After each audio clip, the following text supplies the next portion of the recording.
আমি এখন এই সংবাদ সম্মেলনে সাংবাদিক বন্ধুদের উদ্দেশ্যে আমি সবটা আপনাকে বলবো, আপনি আপনার লিখিত বক্তব্যটি সাংবাদিক ভাইদের উদ্দেশ্যে আপনি উপস্থাপন করুন। বলছেন 12 লক্ষ টাকা কাকে দিয়েছিলেন? টাকাটা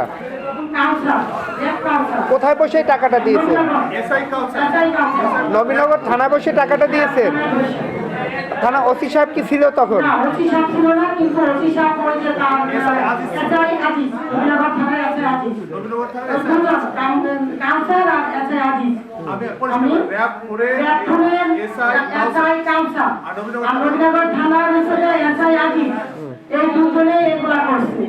আমি করোনার মধ্যে ব্রাহ্মণবাড়িয়া মাছের ফিশারি কাজ করি ওই জায়গায়।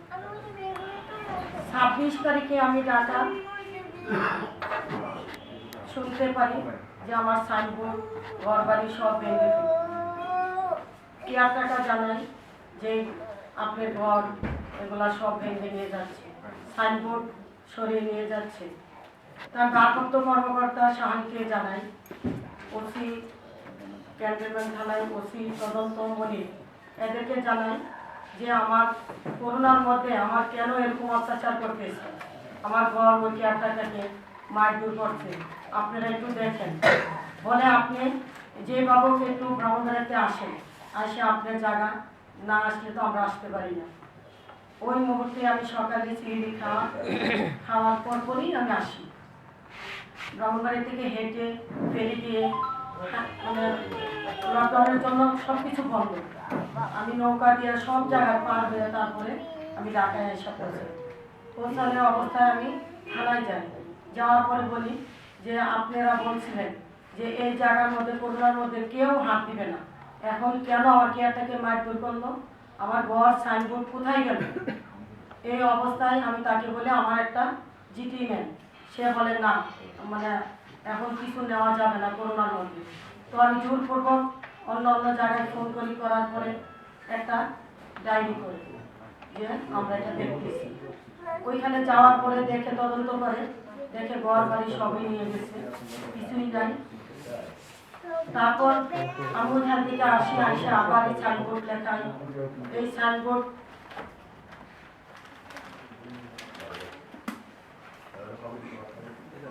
এই যে আমার সাইনবোর্ড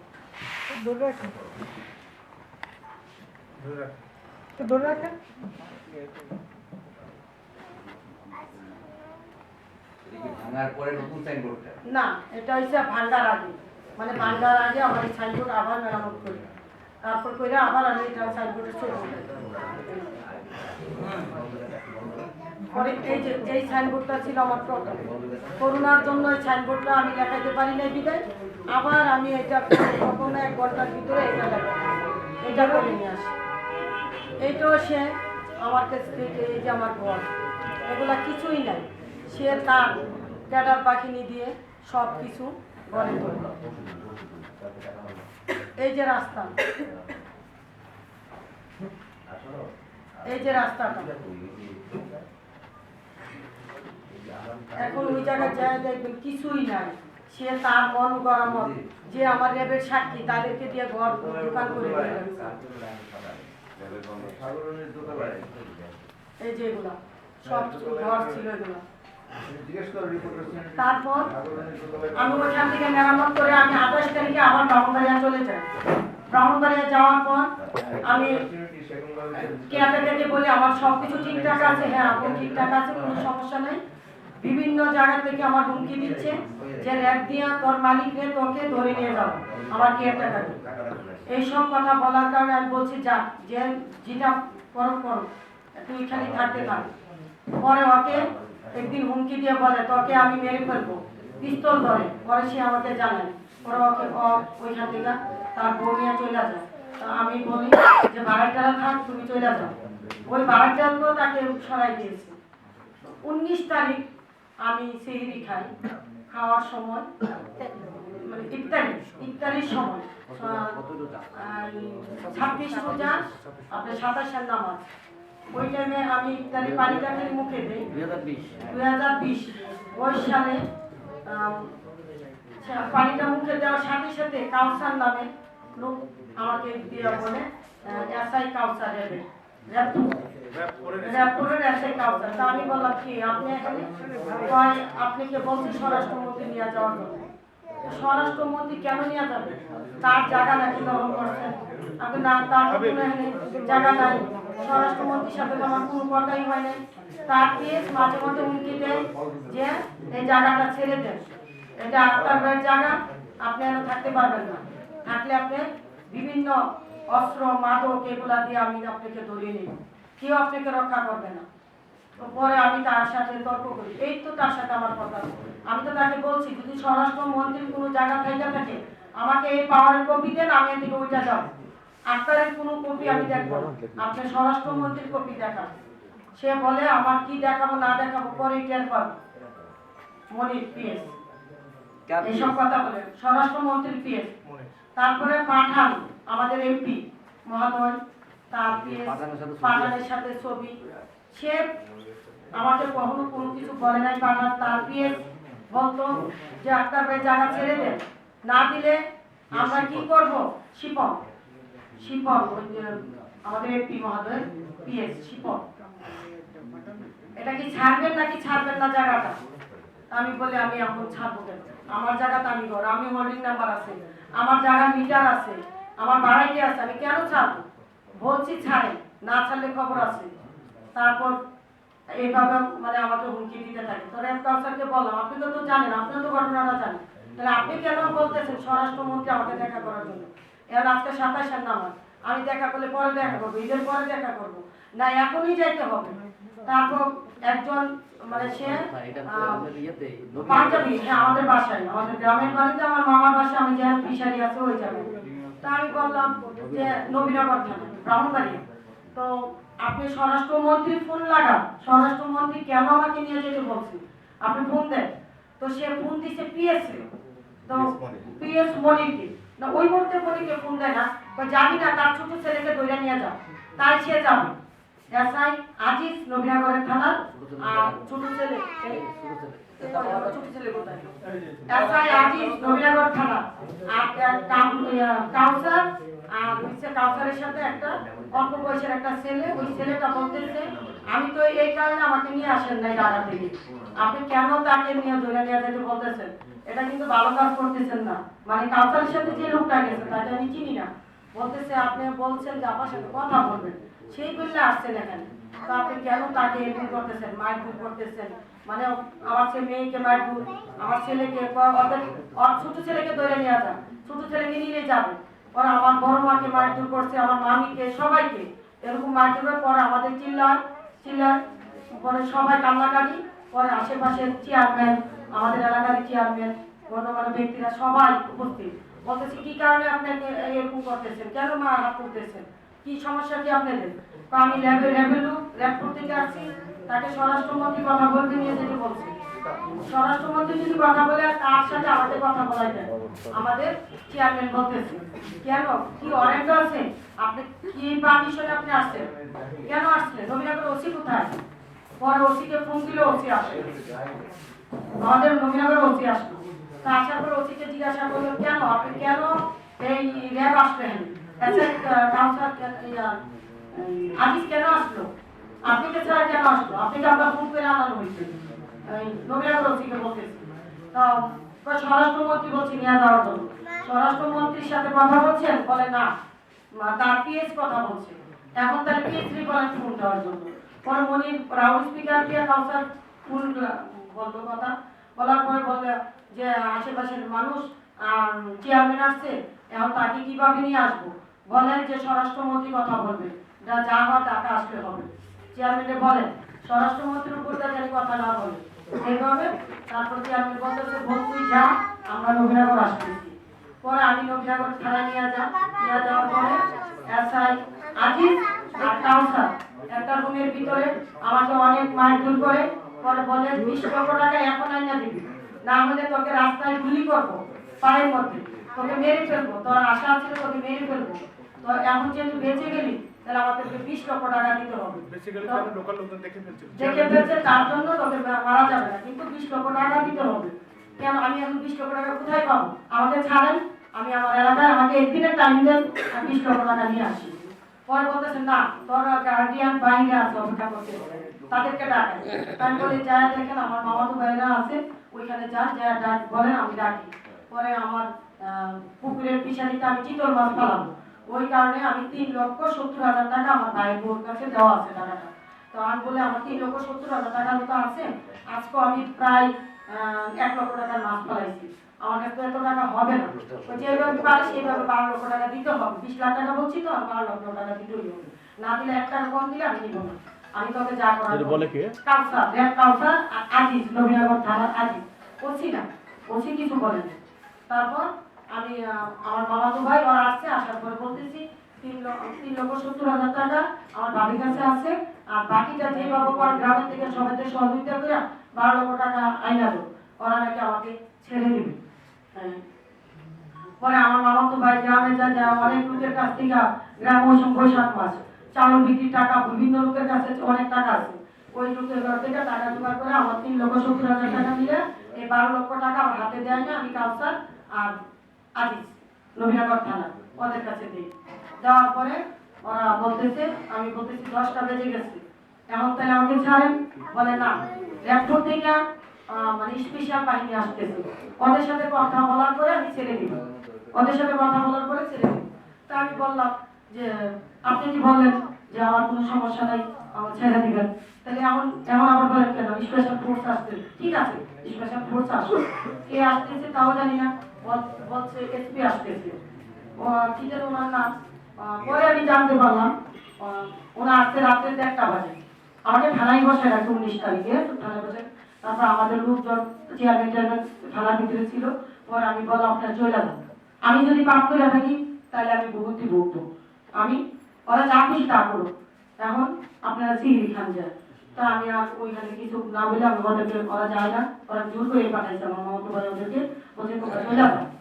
ওরা ল্যাপটপ থেকে আপনার এসপি মানে সব সিভিলের কাপড় 3 জনের নাম দেখতে পারি, ইফতেখার আর একটা মহিলা সেলিনা, আর নেমপ্লেট ইফতেখার নামে একজন লোক, আর যে সেলিনা আর কাউসারকে তো আমি চিনি, আর ওই লোকগুলা কোনো নেমপ্লেট ছিল না, কালো পোশাক কিন্তু নেমপ্লেট ছিল না। তো পরে আমি ওসিকে বললাম, আমাদের নবীনগর থানার ওসিকে বললাম এটা কিন্তু ভালো কাজ করতেছেন না, আমাকে ওয়ারেন্ট ছাড়া তাদের হাতে হ্যান্ড ওভার করতেছেন, আপনি এটা ভালো কাজ কখনো করতেছেন না, আপনি বলছেন আমাকে ছেড়ে দিবেন, এখন কেন আমাকে জোর করে তাদের গাড়িতে উঠে দিতেছে। 5টা মাইকু আর একটা মানে ছোট্ট একটা জিপ গাড়ির মতন, ওইটার মধ্যে আপনার ওই যে এসপি কি জানি নাম, চাকমা, কিন্তু আমি ওনার নামটা আমি পরে জানতে পারি, মানে ওই জায়গার মধ্যে কাউসার ফোন করে কাকে জানি বলতেছে উমম স্যার আসছে, কোনো টেনশন করবেন না, আমি যদি রাস্তায় এসে ফোন দেন ফেরির মধ্যে আপনার ওসি আর আজিজ, ফেরি তো বন্ধ, বলতেছে আমরা এই দিক দিয়ে কিভাবে যাবো, ফেরি তো বন্ধ, বলতেছে আমি যাই ফেরি লোক উঠিয়ে দিব। পরে ওসি আর আজিজ, এসআই আজিজ নবীনগর থানা এই ফেরি উঠায়, ঘুম থেকে উঠায় তাদেরকে ফেরি চালু করে দেয়।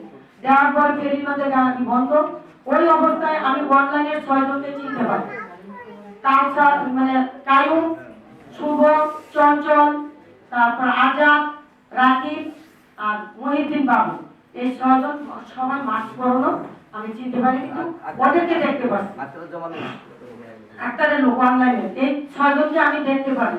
পারার পরে ওই আবার শিবনে বলতেছে মনির স্বরাষ্ট্রমন্ত্রী পিএস মনির ভাই আপনি টেনশন করবেন না, আক্তার ভাইকে বলবেন যে আমি এমন মামলা দিব 6 বছরে বের হতে পারবে না, আপনারা যা করার করে নেন, ওর জায়গা জোগাড় সব দখল করে নেন, কোনো সমস্যা নেই, সে শুনতে পারবে না, মানে ফোনে কথা বলতেছি একটু দূরে যায়, তো সে মনে করছে আমি শুনতে পারবো না, আমি আমার মাইকু জানালাটা একটু ফাঁক করি, মানে ওই পিছনে একটা ছেলে ছিল ভালো, ও আবার আমার সাথে একটু কথা বলে, মাঝে মধ্যে একটু কথা বলে, যে আল্লাহ এগুলো সহ্য করবে না, ওই ছেলেটা বলতেছে এগুলো আল্লাহ সহ্য করবে না, এগুলো যে করতেছে কেন করতেছে এগুলো, ওই ছেলেটা আবার একটু আমি বলছি আমি থুতু বলে ওই দেখি কাউসার ফোনে বলতেছে যে মনির ভাই আপনি কোনো টেনশন করবেন না, যা করার মারার দরকার নাই, এখন মারলে এখন চেয়ারম্যান সবাই জানাজানি হয়ে গেছে, লোকাল লোকজন জেনে গেছে, কিন্তু এটা এখন মারা যাবে না, কিন্তু মামলার মধ্যেও দিব,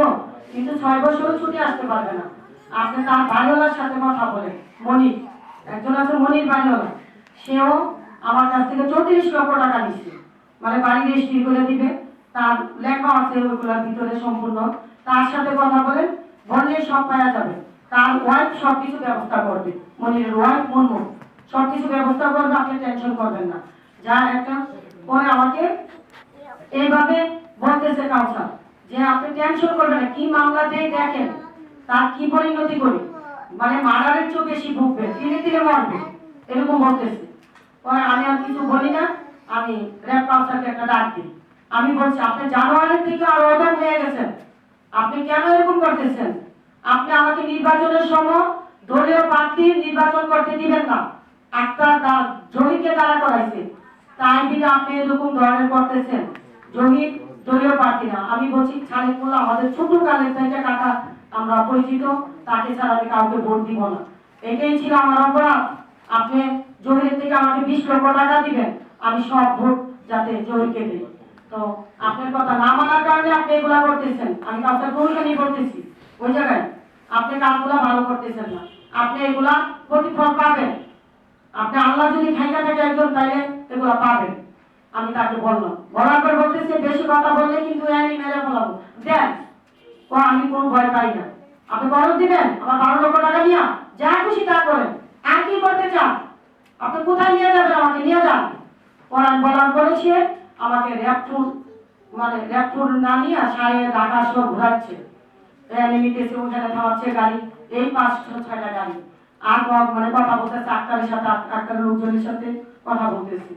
পরে আমাদের বাড়ি নিয়ে আসে ভোর 5টা বাজে, ভোর সকাল 5টা বাজে আমাদের বাড়ির দ্বারা নিয়ে আসে, নিয়ে আসে বলে দেখে এগুলা কি, আমি বলছি আমার প্রত্যেকটা রুমে রুমে রাস্তায় রাস্তায় সিসি ক্যামেরা। পরে আবার কাকে ফোন দিল, দিয়া বলতেছে আক্তার ভাই, মানে আক্তার ভাইকে বলেন যে সিসি ক্যামেরার জন্য ঢোকা যাচ্ছে না, আমরা কি জিনিস দিয়ে তাকে ধরাবো, এগুলো দেওয়া যাবে না, সিসি ক্যামেরা ভাঙচুর করতে হবে, বলেন তাদেরকে কাপড় চোপড় চেঞ্জ করে আসতে বলেন, মানে আক্তারের লোকজনকে। পরে মুহূর্তের ভিতরে আবার এই গাড়ি নিয়ে র্যাবপুরে চলে যায়, আমাকে র্যাবপুরে চলে যায়, র্যাবপুরে যায় বলতেছে আপনি কেন আক্তার ভাইয়ের সাথে দ্বন্দ্ব বাজালেন, কেন আপনি স্বরাষ্ট্রমন্ত্রীর জায়গা দখল করলেন?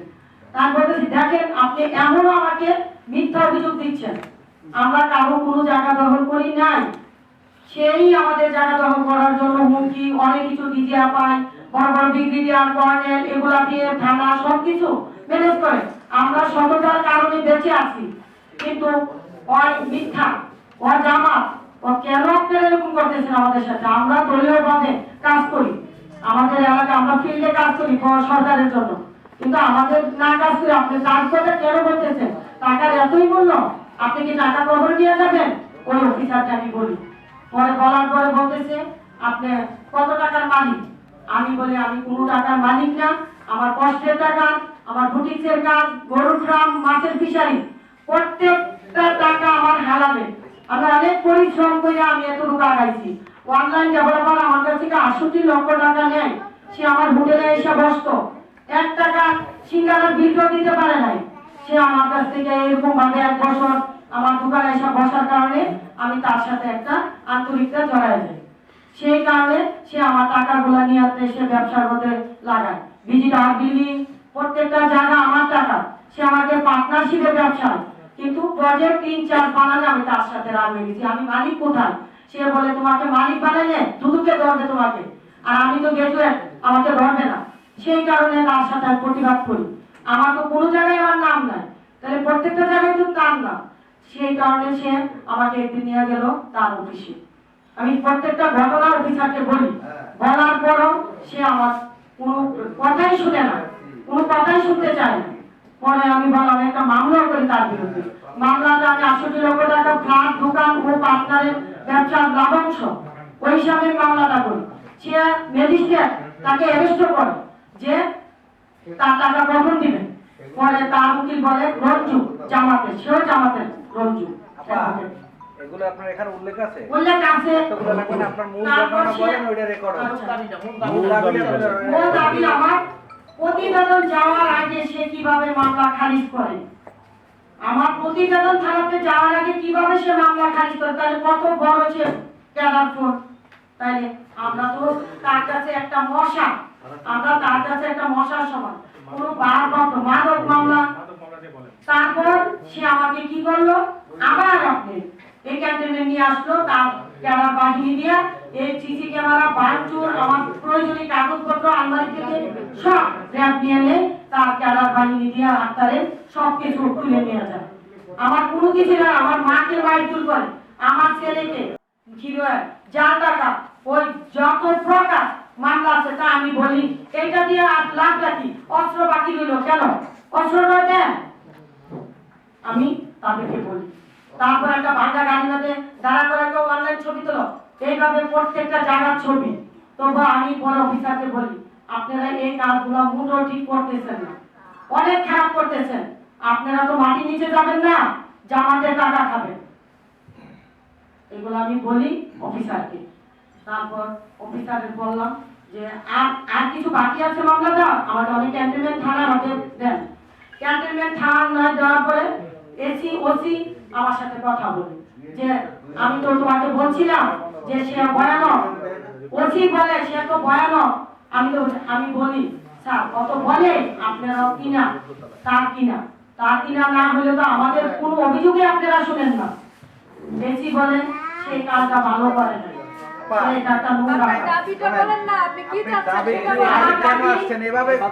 আমার দাবি হচ্ছে এই বিমুদর্শ আক্তারের বিচার চাই। এই বিমুদর্শ আক্তার আমার 8 মাস আমার নিরীহ ছেলে মেয়েদের কাছ থেকে দূর দূরান্ত রাখছে, আমি তার বিচার চাই, ও ফাঁসি চাই। এই ধরনের লোকেরা সরকারের বিরোধী। ওকে কি করছে আপনার সাথে, টাকা পয়সা কত নেছে একটু বলেন। হ্যাঁ, 68 লক্ষ টাকা দিয়ে ব্যবসা শুরু করে, আমার স্বর্ণ বিক্রি করে তাকে টাকা দিই। প্রত্যেকটা টাকা আমার গরু ফার্মের থেকে, বুটিক্সের টাকা থেকে সব আমার মাছের বিচারি, প্রত্যেকটা তদন্ত করে দেখতে পারেন। আমার গ্রামের বাড়ি মাছের বিচারি এখন এই টাকার ব্যাপারে কি সে অস্বীকার করতেছে এখন? না, অস্বীকার না, ও যে মামলা খারিজ করে দেয় প্রতিবেদন যাওয়ার আগে, অস্বীকার কি, সে তো বললে আছে ম্যাজিস্ট্রেটের ওই প্রতিবেদনও লেখা আছে, আন্ডারটেকিং আছে যে টাকা দিয়ে দিবে। সে স্বীকারোক্তি থাকা অবস্থা সে আমাকে এইভাবে মিথ্যা মামলা খারিজ করে, প্রত্যেকটা মিথ্যা মামলা, প্রত্যেকটা ডিস্ট্রিক্টে মামলা করবো, থানায় মামলা করবো। আচ্ছা, উনি যে স্বরাষ্ট্রমন্ত্রীর পিএস, এটা কি সত্য না মিথ্যা? হ্যাঁ, স্বরাষ্ট্রমন্ত্রীর পিএস, এটা 100 স্বরাষ্ট্রমন্ত্রীর পিএস এর পরিচয় দিয়ে আপনি এটা 100 স্বরাষ্ট্রমন্ত্রীর পিএস, এটা সত্য। প্রিয় সাংবাদিক ভাই বোনেরা, আমি মাননীয় প্রধানমন্ত্রীর কাছে বিচার চাই।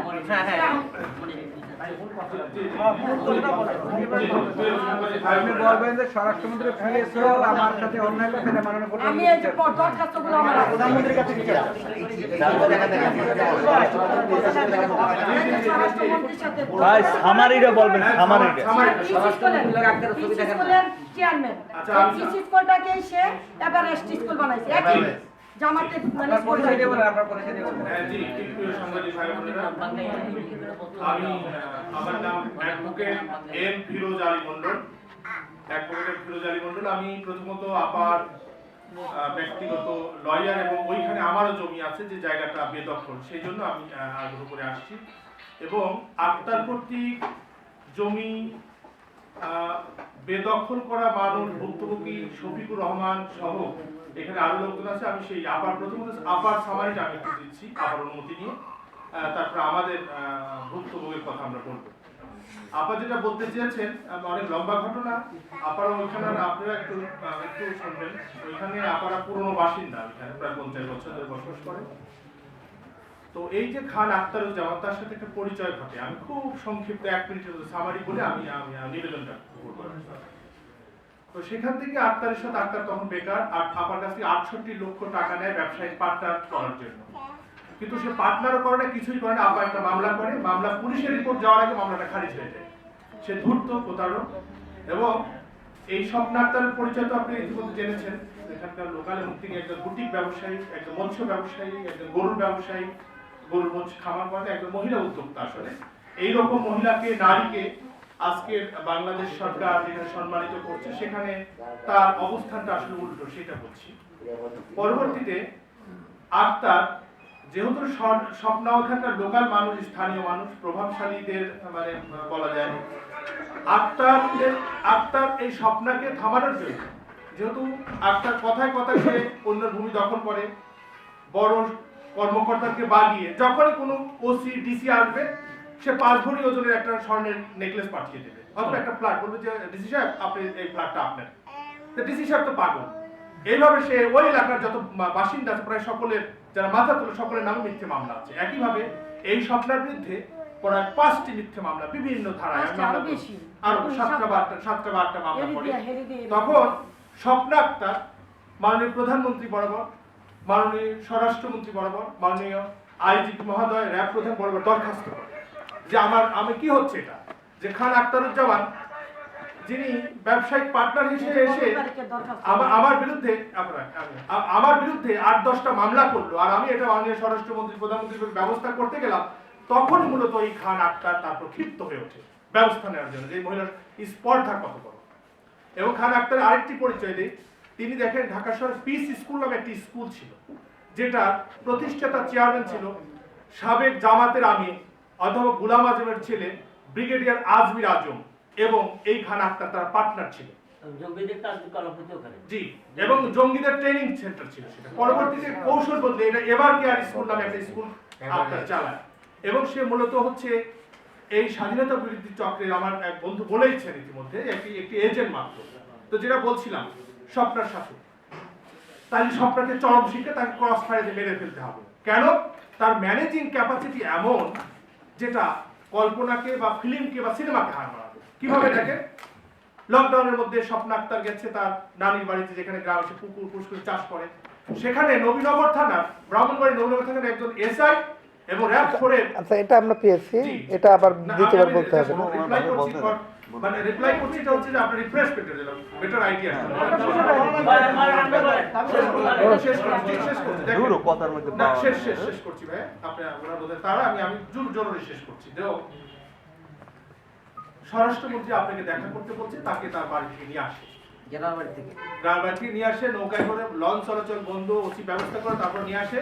তারপর তার ক্রস ফায়ার দিতে পারে না, কেন লোকাল লোকজন চলে আসছিল, চেয়ারম্যান চলে আসছে, ক্রস ফায়ার দিলে মিডিয়া চলে আসবে, সংবাদপত্র চলে আসবে, নিয়ে এসে তাকে মিথ্যে মামলা হিরোইন টিরোইন দেয়। এবং আরেকটু কথা আপা ভুলে গেছেন, প্রথমত র্যাবের যে এসপি উইমং মং চাকমা বলে সিসিটিভি ভাঙতে হবে, তখন এই স্বপ্নাকে বাইরে দাঁড় করে রেখে সিসিটিভি ক্যামেরা সবগুলো ভেঙে ফেলে ওনার বাড়ি। তখন স্বপ্ন বলে যে ভাই আপনি এটা করছেন কেন? বলছে যে আপনার এসআই এটা করছে কেন? বলছে এটা আমার নির্দেশই করছে, তুই চুপ থাক। তো ক্রস ফায়ার দেওয়া থেকে বেশ বাঁচায় দিছি, এখন এমন মামলা দেবো, সেটা আপনি বলেছেন। এখন প্রশ্ন হলো, এমন একটি মানুষ যিনি নাকের ডগায় বসে ক্যান্টনমেন্ট থানার মতো একটি গুরুত্বপূর্ণ জনগুরুত্বপূর্ণ জায়গা, ক্যান্টনমেন্ট মাটিকাটা এবং ভাষান থেকে এলাকায় অন্তত 50-60টি প্লট সে বেদখল করে নিয়েছে। আমি বলছি আমাদের প্লট যেটা আছে, মানে আরএস দাগ পর্যন্ত বলেছে, আরএস 625 এবং এটা বিজে টাউন নামে একটা টাওয়ার করে দখল করে আছে। শুধু তাই নয়, আবার যেটা বক্তব্য আপনারা যেটা বলেছেন, যে আপনারা প্রিয় সাংবাদিক ভাই বোনেরা, আপনারা এই জাতির বিবেক, জাতীয় ক্রান্তিকালে, জাতীয় কোনো দুর্যোগে যখন গণতন্ত্র থাকে না, তখন কিন্তু এই সাংবাদিক ভাইরা এগিয়ে আসেন, আমরা দেখেছি বিভিন্ন সময়।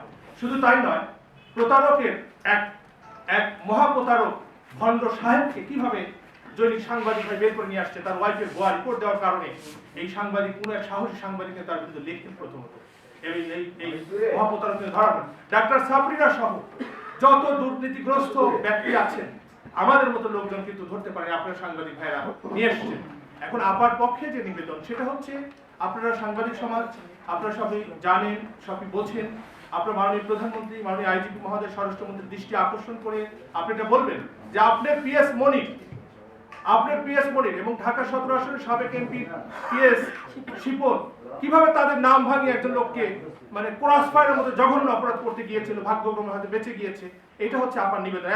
এবং একের পর এক প্লট দখল করছে, ফ্ল্যাট দিয়ে, কাউকে স্বর্ণ নেকলেস দিয়ে। আমার মনে হয় ওখানে আমি দু একটা নামই বলে ফেলি না, আমি আমার যেটা নলেজ আছে, এই স্বপ্ন আক্তারের একাধিক প্লট তার দখলে। এছাড়া হাজী শফিকুর রহমান যেখানে বসা আছেন, এই মুরব্বী, তার একটা প্লট দখল করে রেখেছেন, এবং তার স্ত্রী মিসেস মরিয়ম খানমের প্লট সে দখল করে। ইশাউল হক মাস্টার, মেজর খায়ের, মোহাম্মদ জামি, আমি advocate Firoz Ali Mondal, captain Shafiqur Rahman, major Alamgir, lieutenant colonel Anwar, Habibur Rahman, Multiplat limited একটা গ্রুপ কোম্পানির একটি মানে বড় বিল্ডিং 16 তলা বিশিষ্ট সেই বিল্ডিং ওসি টাওয়ার, ইসিবি চত্বরে ওসি টাওয়ার একটা বিখ্যাত টাওয়ার। আপনি জেনে থাকবেন এটার মালিক হচ্ছে মাল্টিপ্লান লিমিটেড। এলিফ্যান্ট রোডে যাদের একটা বিল্ডিং আছে অফিস পান্থপথ, এই মাল্টিপ্লানের মালিকানাধীন বিল্ডিং। কিভাবে কৌশল মাল্টিপ্লানের মালিক অসহায়, তিনি বিএনপি পন্থী একজন রাজনৈতিক নেতা, তিনি অসহায়, সেটা কিন্তু এখন পর্যন্ত দখলে আছে। এটা কিন্তু মানে অনুসন্ধানের বিষয় না, একেবারে আপনি জিজ্ঞেস করলেই পাবেন। এছাড়া আপনার নুরুজ্জামান, বিল্লাল, ফজলুর রহমান, তারপরে আরো সবচেয়ে ইন্টারেস্টিং হচ্ছে যেদিন অ্যাডভোকেট সাহারা খাতুন মারা যান, সারাদিন হবে প্রিয় ভাই আপনি ধৈর্যচ্যুতি ঘটাচ্ছি, অ্যাডভোকেট সাহারা খাতুন যেদিন মারা যান সেই দিন রাতে এই আক্তার বাহিনী, এই খুনি আক্তার তার দলবল সহ অ্যাডভোকেট সাহারা খাতুন 2 একর জায়গা দখল করে নেন আক্তার অনলাইন গ্রুপের নাম দিয়ে। সেটা ইসিবি চত্বরে আপনি গেলে যে কেউ বলে দিতে পারে। সুতরাং আমার কথা হলো যে আজকের এই সরকারের আমলে, যেখানে জনবান্ধব সরকার, যেখানে সরকার দাবি করছে ন্যায় বিচার, সেই নাকের ডগায় বসে সাবেক স্বরাষ্ট্রমন্ত্রী যিনি এমন আওয়ামী লীগের প্রেসিডিয়াম মেম্বারও ছিলেন, সেই মানুষের জায়গাও তিনি কিন্তু ক্ষমা করেননি। সুতরাং যদি জরুরি ভিত্তিতে আপনারা এগিয়ে না আসেন, তাহলে এই মহা প্রতারক ধীরে ধীরে সমাজকে, দেশকে এবং ওই অঞ্চলকে আরো নিঃশেষ করে ফেলবে। মানুষের বাড়ি করছিল, আমি তো তার সাথে 8 বছর ছিলাম।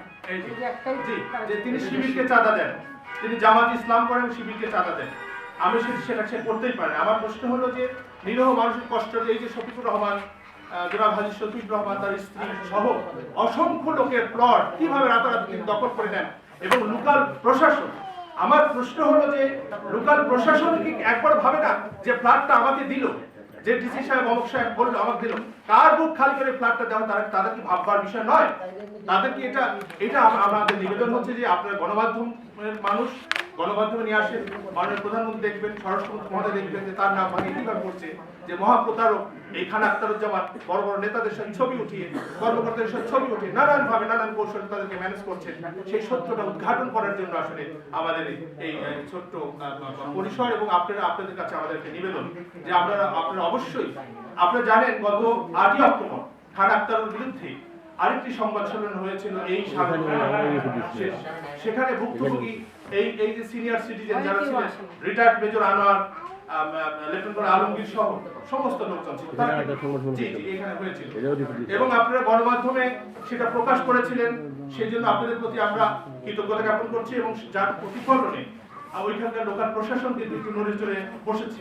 সুতরাং আজকে এক ভুক্তভোগী নারী উদ্যোক্তা, তার সাথে আমি এবং আমাদের এক বড় ভাই শফিকুর রহমান, তারা কিন্তু আসলে আপনাদের কাছে একটা নিবেদন নিয়ে আসছে, একটি আবেদন নিয়ে আসছি, এই সত্যকে, এই মহাসত্যকে আপনারা প্রকাশ করবেন এবং এই মহাপ্রতারককে ধরিয়ে দেবেন এবং সত্য জানেন। এবং সেই সাথে ওই দিন দেখেন একটি নারী উদ্যোক্তা যিনি কর্মসংস্থান সৃষ্টি করেন, যিনি তার পুরুষদের গণ্ড পেরিয়ে মৎস্য কৃষি খামারের মতো কাজ করেন, গবাদি পশু পাশে মানুষের জন্য কাজের ব্যবস্থা করেন, সেই মহিলাকে কিভাবে নাটকীয় কায়দায়, যেটা সিনেমার ঢাকায় প্ল্যান হচ্ছে, ব্রাহ্মণবাড়িতে ধরে নিয়ে এসছে, যখন ধরা হয় এই স্বপ্ন আক্তারের মা, বৃদ্ধ মাতা কিন্তু ওখানে ছিলেন, তাকে কি বলা হয়েছে? আমি দয়া করে তার একটু বক্তব্য শোনার জন্য আপনাদের আমার মেয়ে প্রোগ্রামের লকডাউনের সময় তুমি কাজ করতে প্রোগ্রাম তারপর প্রধানমন্ত্রীর কাছে দাবি জানান, বিস্তারিত বলার দরকার নেই, শুধু দাবি জানান, মাননীয় প্রধানমন্ত্রী সেটা থেকে বিচার করতে হবে। প্রধানমন্ত্রীর কাছে দাবি দেওয়াই আমার মেয়ের এই যে 8 মাস যার টাকা মা তো এইসব দিয়ে কেন এই 8 মাস জেলে রাখলো? স্বরাষ্ট্রমন্ত্রীর নাম দিয়ে আমার মেয়ের এত অপদস্থ করলো। আর আমার অবস্থা মেয়ের টাকা দখল করে নিয়ে গেছে। মেয়ের স্বামীরা নভেম্বরের 16 তারিখে মারা গেছে, আমি দেখাতে পারি না। 3টা বাচ্চা নিয়ে আমি কি করি, কি অবস্থানে আমি আছি? নভেম্বরের 16 তারিখে মারা গেছে, তারপর 3টা বাচ্চা নিয়ে আমি